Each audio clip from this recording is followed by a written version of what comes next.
queria convidar a todos que abrissem a Bíblia no Salmo 23. Eu acabei não pegando... eu não sei se está... Pessoal do som, o controle eu acabei não pegando. Eu vou ler o Salmo 23, que é o salmo que nós vamos meditar hoje. É um salmo muito conhecido da Bíblia. Mas quando eu fiz isso, como eu fiz aqui há 2 sábados atrás, eu vou pedir licença para fazer de novo com os irmãos. Obrigado. Que é olhar o texto dentro da cultura do Antigo Oriente Médio. O Salmo 23 diz assim: O Senhor é o meu pastor, nada me faltará. Ele me faz repousar em pastos verdejantes. Leva-me para junto das águas de descanso, refrigera minha alma. Guia-me pelas veredas da justiça por amor do seu nome. Ainda que eu ande pelo vale da sombra da morte, eu não temerei mal nenhum, porque tu estás comigo. A tua vara e o teu cajado me consolam. Preparas-me uma mesa na presença dos meus adversários. Unges minha cabeça com óleo e o meu cálice transborda. Bondade e misericórdia certamente me seguirão todos os dias da minha vida, e habitarei na casa do Senhor para todo o sempre. Bom, se a gente for olhar esse salmo na ótica do Oriente Médio, a gente aprende muita coisa. A primeira delas que eu queria chamar a atenção de vocês, fique com a Bíblia aberta, é que eu sou apaixonado com cachorros. Então vou dar uma informação canina do Oriente Médio para vocês. Um pastor de ovelhas sempre tem que ter um cão pastor com ele para cuidar das ovelhas. E ali eu tenho uma foto de um cachorro, de um cão pastor. E vocês percebam uma coisa, na coleira dele tem os espinhos. Por que esses espinhos? Se um coiote, um lobo, um predador vier atacar o rebanho, ele vai primeiro no cão pastor. E tendo os espinhos aqui na coleira, o primeiro lugar que o coiote vai morder num pastor ou qualquer outro predador é na jugular. Então aquela coleira com espinhos protege o cão pastor. E do outro lado você tem algo mencionado na Bíblia Sagrada. Estão vendo aquele círculo de pedras ali? Poucas pessoas imaginam o que é aquilo. O aprisco. O que é o aprisco? O lugar onde ficam as ovelhas. Geralmente os pastores de ovelhas no Oriente Médio, você sabe que lá é o seguinte, não há pastagem igual temos no Brasil. E o local do deserto é o seguinte, dependendo da época do ano, aqui aparece água e uma nascente d'água.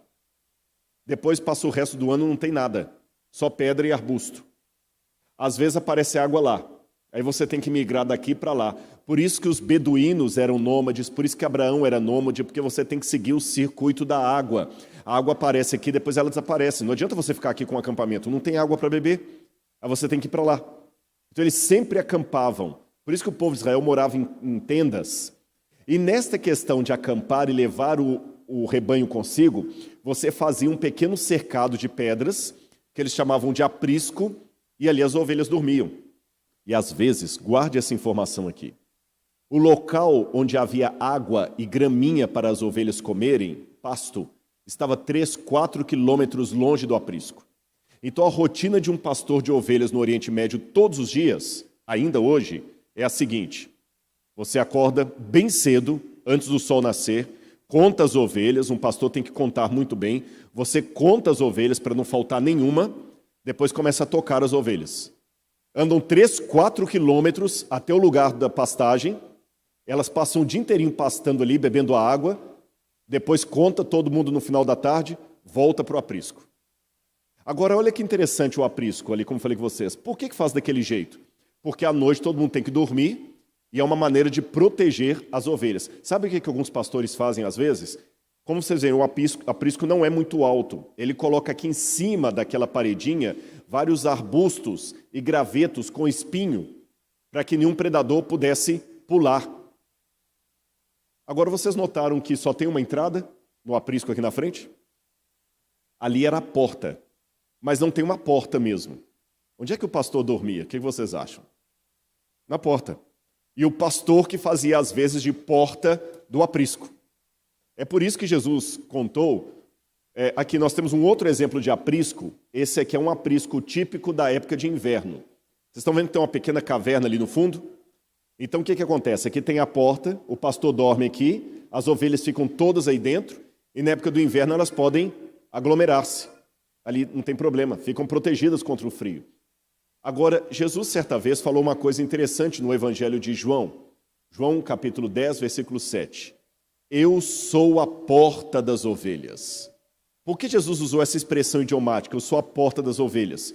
Porque era algo que eles estavam acostumados. O pastor que ficava deitado na porta do aprisco, e Jesus falou, quem entra por mim, tudo bem. Quem não passa por mim é o bandido que quer fazer mal para o rebanho. Jesus usou uma comparação de algo conhecido para uma lição espiritual. Agora vamos falar um pouquinho do Salmo 23. Já que o Salmo 23 é o Salmo do pastor, deixe-me tirar da mente de vocês um pouquinho aquela visão hollywoodiana do pastor de ovelhas como sendo quase um Lawrence da Arábia, com aquele turbante ali. Esse é o verdadeiro pastor de ovelhas do Oriente Médio. E muitas vezes crianças. Bem diferente do que vocês imaginam no filme, né? Agora, por que eles colocam crianças para cuidar de ovelhas?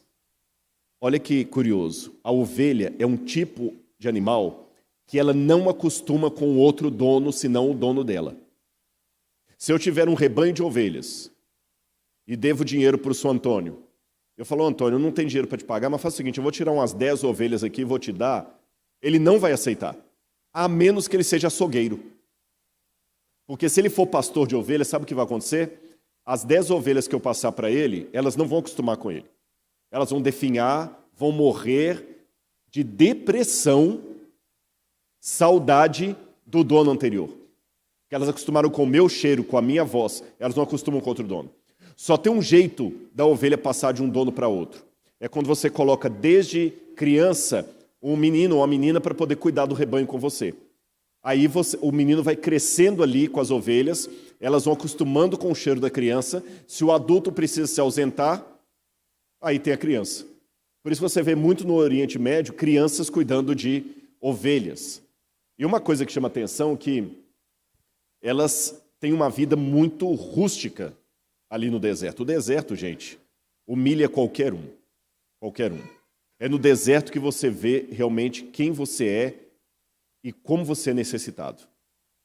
E é interessante que a forma como o Salmo 23 está escrito no hebraico é um pouco diferente de como nós lemos em português. Porque a gente lê assim, o Senhor é meu pastor, nada me faltará. Você está faltando alguma coisa? Para mim está faltando um monte de coisa. Tem um monte de coisa que está faltando. Eu não tenho um submarino numa piscina no fundo da minha casa. Eu não tenho 3 bilhões de dólares no banco. Está faltando um monte de coisa. Quem tem problema, quem tem a deficiência física, está faltando uma perna. Às vezes o outro está faltando um olho. Está faltando cabelo. Então parece que a Bíblia falhou. Que diz que o Senhor é meu pastor, nada me faltará. Mas no hebraico não é assim que está. No hebraico está um pouquinho diferente. Aquelas letrinhas pretas ali, negrito, é como está em hebraico. Ali está o nome de Deus, que a gente fala Hashem, ou Adonai. Hashem Roi, o Senhor é meu pastor. Lo Asar, o Senhor é meu pastor. De nada terei falta. Essa seria a melhor tradução do hebraico. O Senhor é meu pastor, de nada terei falta. De nada terei falta é diferente de nada me faltará. Perceberam? Ou seja, se Deus está com você, você pode ter apenas uma meia furada. Você não vai sentir falta.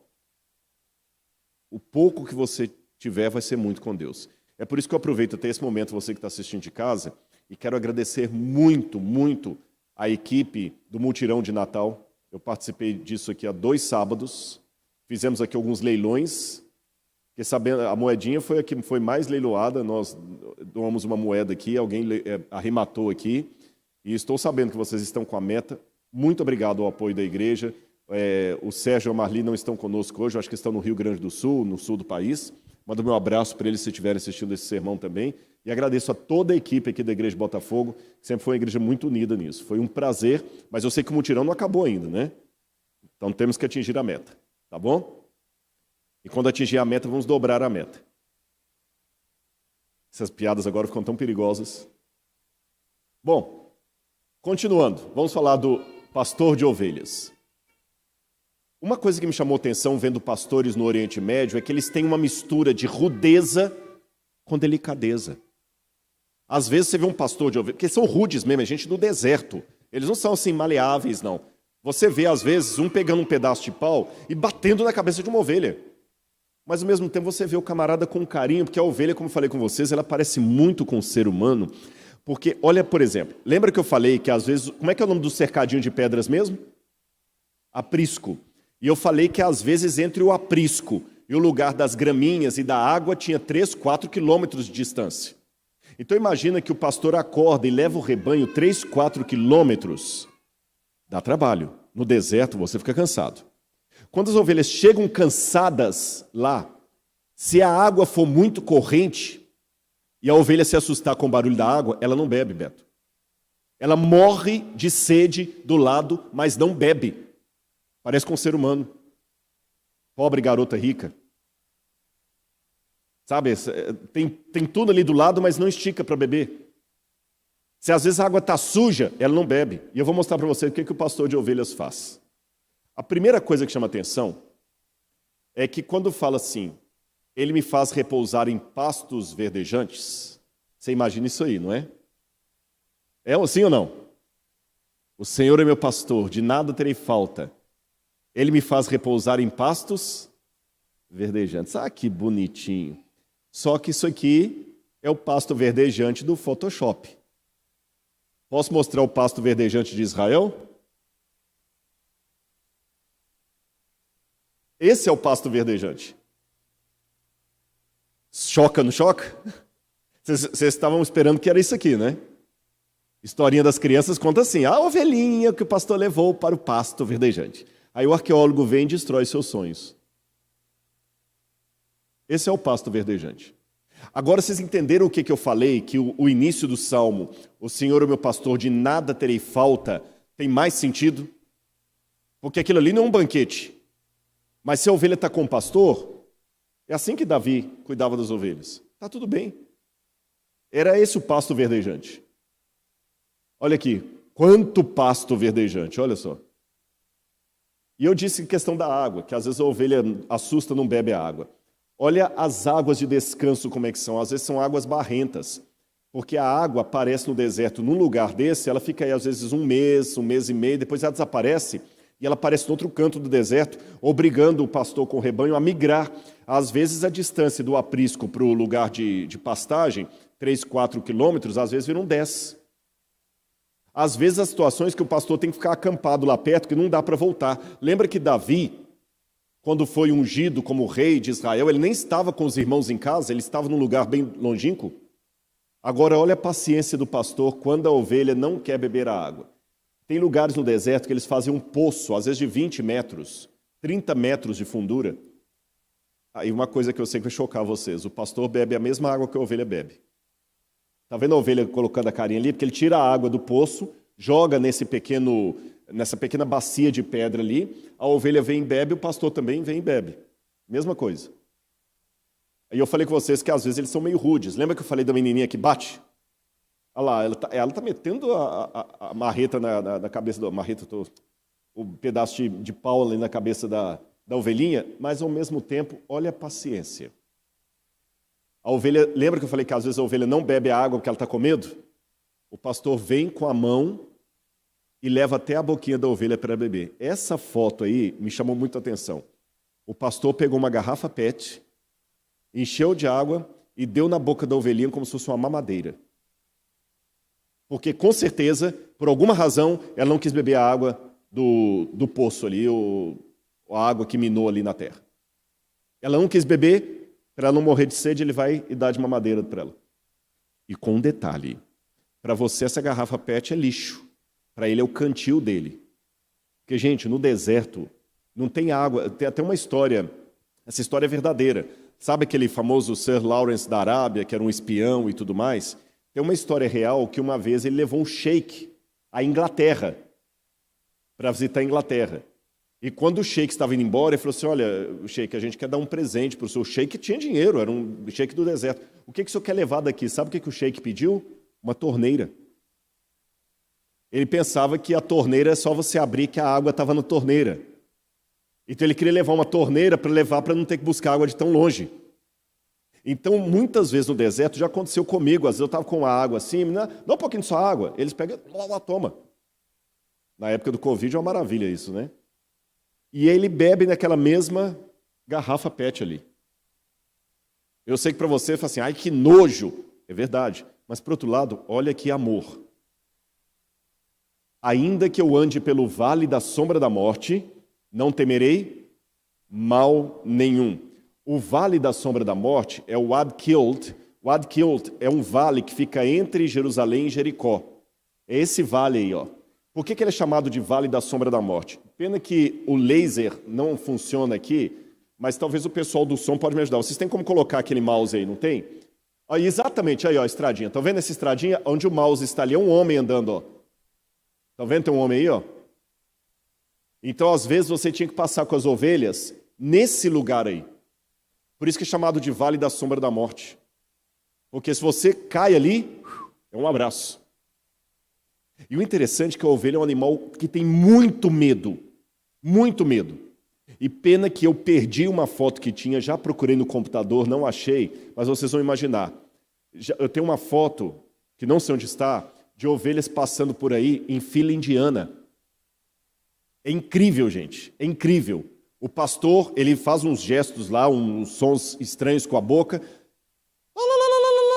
e as ovelhas vão todas atrás dele, faz a fila indiana, tudo bonitinho, sem medo. Eu não tenho coragem de passar, as ovelhas vão. Eu já vi, lá no Negev, um rebanho de ovelhas descendo, outros subindo, e você pensa assim, vai misturar tudo. Um pastor cumprimenta o outro de longe, começa a cantarolar, o outro a tocar um instrumento, um rebanho passa pelo meio do outro ali, olha, sem misturar nenhuma. Nenhuma. Aí eu lembro de Jesus no Novo Testamento que disse o seguinte, eu sou o bom pastor, eu dou a vida pelas minhas ovelhas. Elas ouvem a minha voz e me seguem. Jesus partiu de exemplos do dia a dia.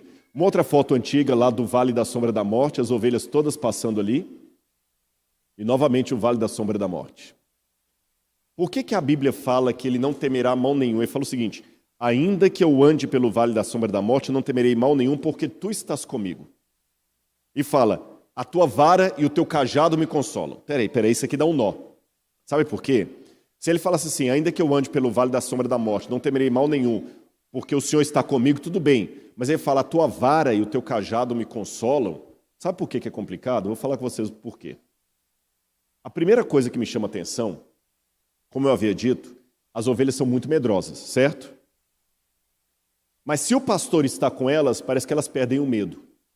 Essa foto não é minha. Essa foto foi tirada pela Reuters, na época da Guerra do Golfo. Lembra que na época do Bush pai, George Bush pai, eles colocavam fogo nos poços de petróleo, explodiam. Estava tendo explosão lá que vocês sairiam correndo desesperados. O pastor de ovelhas estava numa rodovia e elas todas aqui juntas. Elas andam igual, como se fossem aquelas legiões romanas, assim, todo mundo juntinho. Elas são todas juntinhas. Se o pastor estiver ali, agora se o pastor sai, cada um vai para um canto, elas debandam. Explodiu. Se o pastor está perto, as ovelhas se juntam perto do pastor. Quando é porco, cada um corre para um lado. Você é ovelha ou você é porco? Na hora da explosão, você se junta com seus irmãos ou você procura o seu canto? Agora, a questão da vara e do cajado. A princípio, não é bem para proteger. Ali você tem o sarcófago do Tutankhamon. E o Tutankhamon era um faraó do Egito. E embora no Egito a profissão de pastor de ovelha era a ralé da profissão, paradoxalmente falando, o faraó era tido como o pastor do Egito. Por isso que muitos faraós, no esquife deles, você tem o faraó com esses dois instrumentos aqui. Estão vendo ali na mão do Tutankhamon? Sabe o que é aquilo ali? A vara e o cajado. A vara é esse instrumento que fica aqui, que tem três assim, que é como se fosse um muchaco.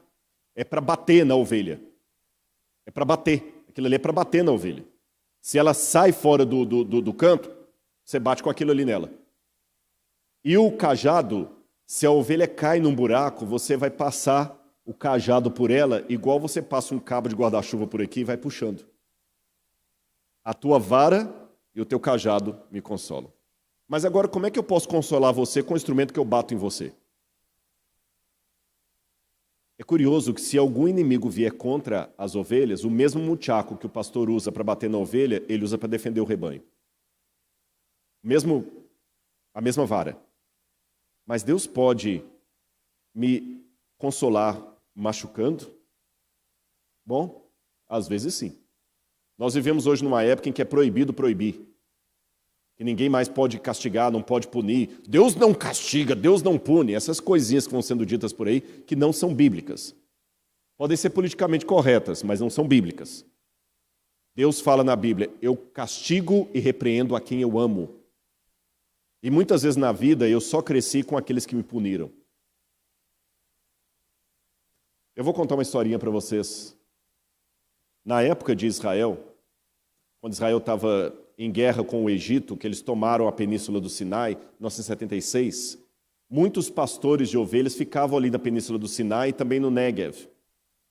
E quando os guias turísticos iam para lá, era uma região meio complicada. Até hoje ele é militarizado por causa do canal de Suez. Aí um pessoal estava vendo aquele monte de rebanhos de ovelha do lado de fora do ônibus e o guia dentro do ônibus dando explicações similares a que eu estou explicando para vocês. E quando o guia ia passando e explicando, o pessoal, que legal, deixa eu tirar foto, deixa eu tirar foto. Nem tinha celular na época, hein? Olha, eu vou parar rapidinho, vocês tiram foto e voltam, tá bom? Tá bom. Quando começaram a tirar foto das ovelhas, um pastor pegou uma ovelhinha do meio das outras, trouxe até um local assim e com um pedaço de pau, quebrou a patinha da ovelha. Essa foto não é a foto real, é apenas para ilustrar. Ele quebrou a patinha da ovelha e começou a arrumar. Todo mundo achou aquilo um absurdo. Fazer isso com um animalzinho. Não tem sociedade protetora dos animais nesse país? O guia, quando viu o reboliço, foi lá saber o que estava acontecendo. E falou, calma pessoal, eu vou traduzir para vocês. Essa ovelha aqui é uma ovelha que sempre foge do meio das outras. Ela sempre foge. Lembra que eu falei que o pastor conta as ovelhas aqui, conta lá? Aliás, isso ilustra até uma parábola de Jesus, né? Um homem tinha 100 ovelhas e ao contá-las, viu que faltava uma. Ele largou as 99 no deserto e foi atrás da que se perdeu. Olha o que acontece. Esse pastor, ela sempre se perdia. Contava, estava faltando. Ele ia atrás dela, deixava as outras com alguém ali. Lembra que eu falei a dificuldade de alguém ficar cuidando das ovelhas? Trazia. Uma vez ela estava com a lã cheia de carrapicho. Outra vez uma cobra estava picando. Ele gasta com o veterinário, gasta com tudo, mas não adianta. Quando ela melhora, ela vai embora de novo. Aí alguém falou, rapaz, vende essa ovelha para o açougue, se livra dela. Mas o pastor dizia, eu amo tanto esse bichinho que eu não tenho coragem de fazer isso. Mas o único jeito de deixá-la sã e salva, junto com as outras, é quebrando a patinha dela. Porque assim ela não vai poder ir embora. Mancando, ela não vai para longe. Dói mais em mim do que nela. Ela não entende por que eu sou o pastor dela e estou quebrando a patinha dela. Mas eu tenho que fazer isso. Agora, lembra que eu falei com vocês que às vezes o aprisco e o local de beber água ficavam quilômetros distante? Enquanto todas as outras andavam, aquela tinha que ser carregada. Eu estou indo para a parte final do meu sermão e eu quero perguntar para você. Você que está assistindo de casa, você que está acompanhando em qualquer lugar do Brasil, você que está assistindo aqui, o que será que Deus tem que fazer para levar você para perto dele? Às vezes ele vai te dar água numa garrafinha PET com todo carinho. Às vezes ele vai guiar você pelo vale da sombra da morte com todo cuidado. Às vezes ele vai ter que quebrar a sua patinha para você entender que precisa dele. Eu só sei de uma coisa. Quer me dando água, quer me machucando, ele ainda é meu pastor. E de nada eu terei falta. E o que será que ele vai precisar quebrar em mim? Eu não sei, meus irmãos, mas eu posso dizer de público para vocês. Deus já me quebrou muito mais do que uma perna. E apesar de não ser masoquista, eu agradeço a Deus pelas vezes que ele me machucou. Porque Deus não machuca por mera vingança, por capricho, por sadismo. É como pastor, para proteger. E o término do Salmo diz: preparas-me uma mesa na presença dos meus inimigos. Unges minha cabeça com óleo, o meu cálice transborda. Esses 2 vasos aí, na verdade é um vaso só, é da coleção do Museu de Arqueologia Bíblica do NASP. São originais dos tempos da Bíblia. E era um vaso para unção. Porque hoje, quando você vai para um restaurante, você já viu que eles oferecem um chocolatezinho de menta? Ou um chicletinho? Óbvio. Você tem uma reunião de negócios, comeu coisa com cebola, está com halitose. Aquilo ali disfarça um pouquinho de maneira delicada e discreta. Nos tempos bíblicos, as pessoas não tomavam banho todo dia. Então fazia parte das boas-vindas eu ungir sua cabeça com perfume quando recebia você para comer. Por isso que Jesus foi à casa de Simão e Maria Madalena foi e ungiu Jesus com perfume, como eu falei aqui 2 sábados atrás. E a ovelha se sente assim. Unges minha cabeça com óleo, o perfume, para que eu possa comer junto, porque não estou tomando banho, então perfumo o convidado. O meu cálice transborda. Bondade e misericórdia me seguirão todos os dias da minha vida. E eu habitarei na casa do Senhor para todo o sempre. Agora eu vou mostrar 2 fotos finais para vocês. Jesus carregando você como uma ovelhinha. É assim que Ele quer carregar você. Mas note que para que você possa descansar nos braços dele, a mão dele está marcada pelo prego da crucifixão. E do lado de cá, eu tenho um verdadeiro pastor do Oriente Médio. Esse homem deve ser mais novo do que eu. O deserto envelhece. Acaba com a pessoa. Quando Jesus falou, eu sou o bom pastor, é assim que ele fica. Porque ele, na cruz do Calvário, deu a vida por mim e por você.